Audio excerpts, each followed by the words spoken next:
G'day, Rockhound here.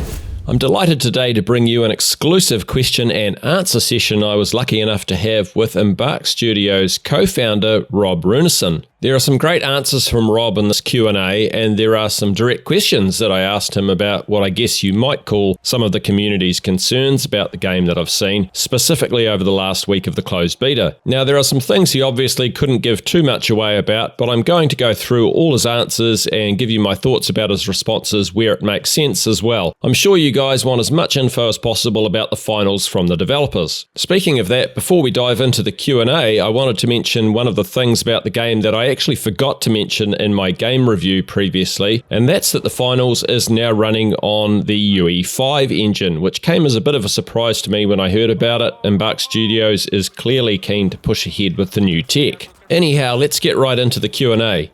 Hi Rob, thanks for taking the time to answer some questions about the finals during the closed beta playtest. For those of the community that might not know who you are, can you please tell us a bit about your past work on other games, what your official role at Embark Studios is, and what you do on a day-to-day basis at the studio? Thank you for wanting to talk to me, and thank you for all the great videos you have created about us from the very beginning of our journey. I'm an old-time artist who has been making games for 25 years. Before Embark, I was at DICE for many years working on games like Mirror's Edge, Battlefront, a bunch of racing games, and of course many Battlefield titles. I'm one of the founders of Embark, and I'm responsible for art, animation, and audio. During the last couple of years, I've been running the finals together with my great directors and amazing team. Firstly, thanks to Rob for the kind words. As many of you may already be aware, about 80 of Embark Studios' 250 plus developers came from DICE, giving Embark a huge depth of experience to start from, let alone the 170 or more other developers on their team. We should set our expectations pretty high for these guys as a result. You mentioned at the closed beta preview event I attended that the finals came to exist as a concept after a small team from the studio spent about 6 months brainstorming how to innovate in the FPS genre. Were you a part of that team, and can you see the studio undertaking a similar process in the future to foster ideas for other games?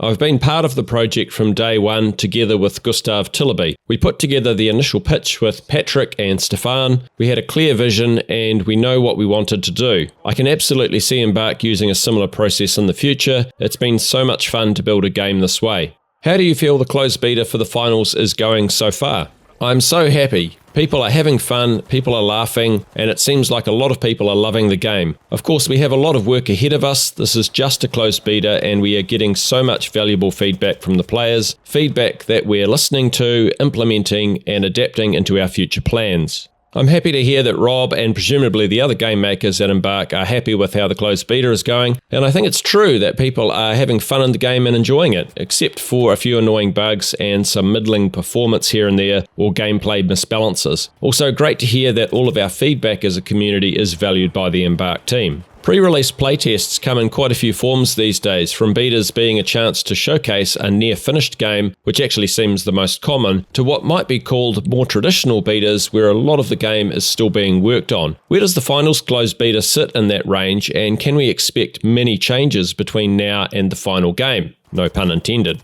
It feels so cool to be able to build a game like this. We get to be transparent and work closely with our community to create something special. Of course, it's scary to show our game in the middle of development, knowing that people might mistake this as a final game, not a work in progress. However, this is the future of game making. We'll always be in production, listening to our players and trying new things. In short, yes, we have a lot planned for you, you ain't seen nothing yet. Okay, this is quite a big comment from Rob and does somewhat confirm what I suspected when I completed my review of the closed beta version of the game, and that's that what we're seeing in the closed beta is nowhere near a finished game. It sounds like Embark really do intend to take playtests back to what they used to be, and in my view what they should always be, which is an opportunity for feedback from the community so that the game makers can take that feedback on board and continue their work in progress. I guess the big question then is how much time will it take to get the game to a level where Embark are happy to release it? How much additional work on character, weapon, and environmental art should we expect before release? Are we seeing some finished products already for these, or is there a lot more polishing to do yet?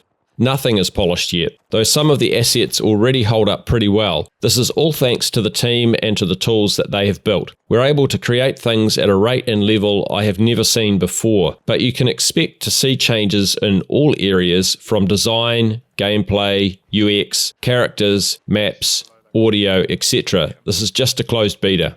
To say nothing is polished yet is a pretty big statement. One, it's great that it means we'll apparently have improvements across the board to look forward to, but that of course makes us ask, well, how long is this going to take? So really interesting that he almost preempts those questions and goes on to say assets in the game can be created at a rate he's never seen before. Embark and their owners Nexon must have really decided to invest heavily in developing those tools that they built to see such a change in pace of production. It's going to be fascinating to see what the game's future playtest and release timeline is from this point. Let's try and remember Rob's comments here down the track.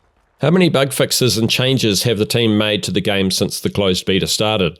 It's hard to answer this one because we are still live and making bug fixes, tweaks, and tasks on a near continuous basis. So far, we have shipped 3 patches and 1 balance update, but there are also changes you don't see or notice happening each and every day. It will be fun to see just how many things we manage to cover by the end of these 2 weeks. The fixes we make now are more immediate, and after the beta, we will be looking at the feedback more holistically. Some of the community have mentioned some input latency for their character's movement. Is this a result of the server-side movement, and if so, do you think it can be easily overcome?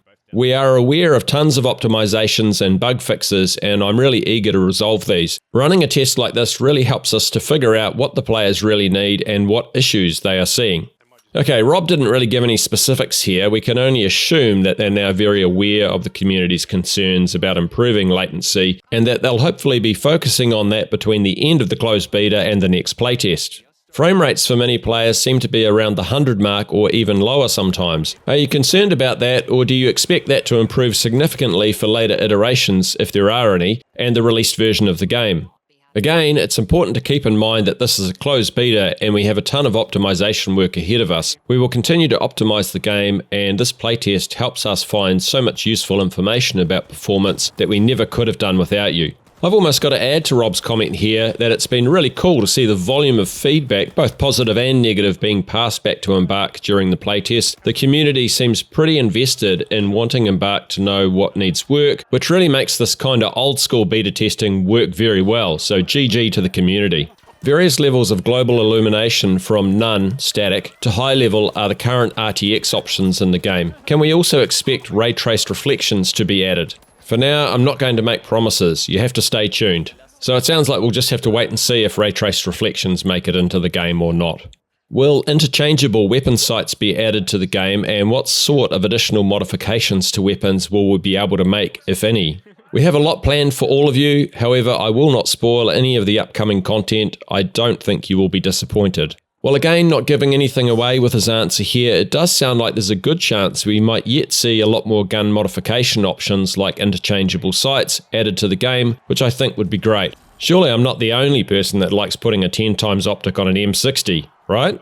You also mentioned that the Embark team made some breakthroughs with your tech to allow server-side destruction and movement. Did that breakthrough lead to the idea for the finals as a game, or did the concept for the game drive the need for that technological innovation? The finals started as a dream to attempt to revolutionize the FPS genre. We had ambitions to create an FPS sandbox of different playstyles with more player freedom than ever before. To make this happen, we had to make the technology work. Otherwise, this game would have been impossible to create. We knew we would have to rethink how we've been building games for the last 20 years. It's not been easy, but it has been an amazing journey, and we've only scratched the surface of what the finals will become. The only thing I'm going to say to a pretty big statement like that is that I'm really glad a team like Embark with a lot of experienced staff is trying to innovate the FPS genre. Because if any genre in gaming needs a changing of the guard, it's this one. Now that you have that server-side technology, can we expect it as a staple part of future releases from the studio? We have spent 3 to 4 years at Embark building brand new tools that completely change how games are built. These changes make us faster and more efficient, but also provide new ways to create fun and amazing experiences for our gamers. At Embark, we work as one studio and we share learnings, tools, and technologies between all projects. So you can expect to see a lot of good synergies between the things we're working on. It might be a bit early to make this call, but maybe we can look forward to some substantial destruction in Embark's other game, which is due out this year, Ark Raiders. How cool would that be? Should we expect additional modes to be added to the game, and if so, can you tell us anything about what those modes might be? Our hope is for the finals to live for a long time as a game that evolves and grows over time. There will be lots of twists and turns. It's a crazy game show after all. So that's a pretty casual statement, but it seems pretty clear that we should expect multiple modes in the game to me. Do you see the finals as having esports potential? I watch a lot of esports and love playing competitive games, way over 10,000 hours in Warcraft 3 and StarCraft, and many hours in Dota, Counter-Strike and Overwatch. Watching people stream and starting to understand the depth of the finals makes me encouraged about the depth of the game as an inherently competitive and watchable game. At the end of the day, deciding whether or not it will become an esport in its own right must be for the community to decide. Well, he's definitely not saying no with this statement, but I think the game will need a lot more refining before it can go down an esports path if it does. What's your favourite build and loadout currently? Tricky. I think all the builds are fun, so it depends on who I'm playing with. I've been playing with Gustav Tillaby, light, and Patrick, medium, so I mostly play the heavy with an M60, RPG, C4, deployable shield, and the charge ability, because it's hilarious. Funnily enough, this is very close to my own favourite build. I guess we both just like smashing shit up. Lastly, how did the ominous Osthivel cheese slicer end up in the game, and what flavour of cheese is it slicing? A couple of weeks before the closed beta, I was visiting an old friend. During dinner, he told me a story about how dangerous a simple Osthivel, a traditional Swedish cheese slicer, can actually be. It was a hilarious story, and I sent a text to Theodore, artist and Oscar animator, to suggest it could be a weapon. Just 2 days later, it was in the game. For authenticity, they also scanned a chunk of cheese and then added the amazing slice taunt. The cheese is a Swedish traditional prästost. You should try it when you visit Sweden, hee hee. I love that something like the Osthivel made it into the game from a wholesome little catch-up Rob had with an old friend. And I'll definitely try a lot of cheese if I visit Sweden, although Rob can wield the Osthivel for safety's sake.